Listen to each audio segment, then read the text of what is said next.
Hello again. In this video, we're going to look at Chapter 2.4, How Prices Are Determined in a Market through Demand and Supply. This is the syllable that we're going to cover today, and let's start with price mechanism. The price mechanism is the interaction of demand and supply to determine prices in a market.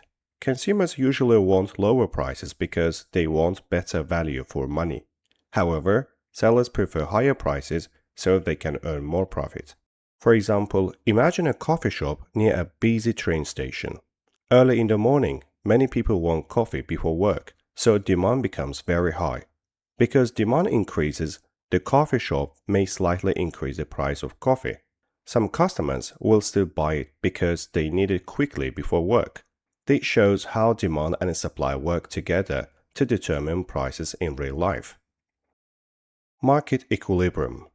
Market equilibrium occurs when quantity demanded is exactly equal to quantity supplied. This is also called the market clearing price because the market clears without any shortage or surplus. At the equilibrium price, consumers are willing and able to buy the product, while producers are willing and able to sell it. Since both sides agree, there is no pressure for the price to rise or fall. Resources are also allocated efficiently because the correct amount of goods is being produced and sold. Interpreting a demand and supply schedule. Let's look at this coffee market schedule. At the price of $2 per cup, consumers want to buy 90 cups of coffee, but producers only supply 30 cups. This creates excess demand, or a shortage of 60 cups. At the price of $10 per cup, quantity demanded falls to only 10 cups, while quantity supplied rises to 90 cups. This creates excess supply, or a surplus of 80 cups.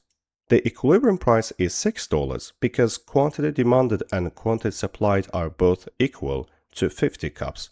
At this point, the market is balanced because there is no shortage or surplus. Now let's look at the market equilibrium diagram for coffee.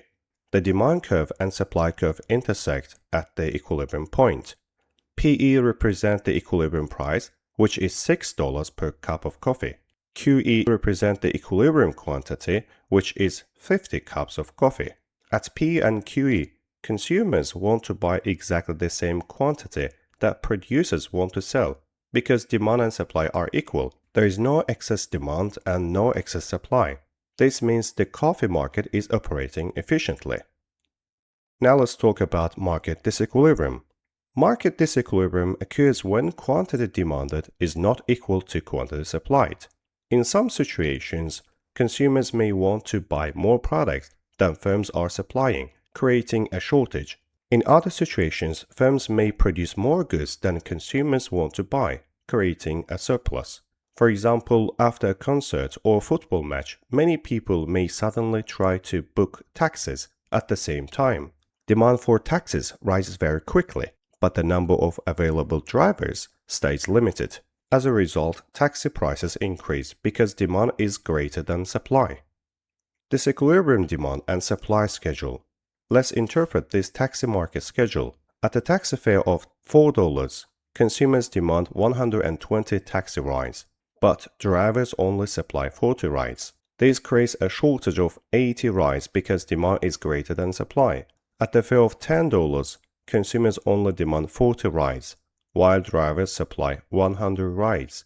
This creates a surplus of 60 rides because supply is greater than demand. The equilibrium fare is $8 because quantity demanded and quantity supplied are both equal to 60 rides. At this price, the taxi market is balanced. Excess demand diagram. Now let's look at excess demand using the coffee market diagram. Initially, the equilibrium price is P, which is $6 per cup of coffee, and the equilibrium quantity is QE, which is 50 cups. Now imagine that the price falls from P to P1, meaning the price decreases from $6 to $4 per cup. At this lower price, quantity demanded increases from QE to QD.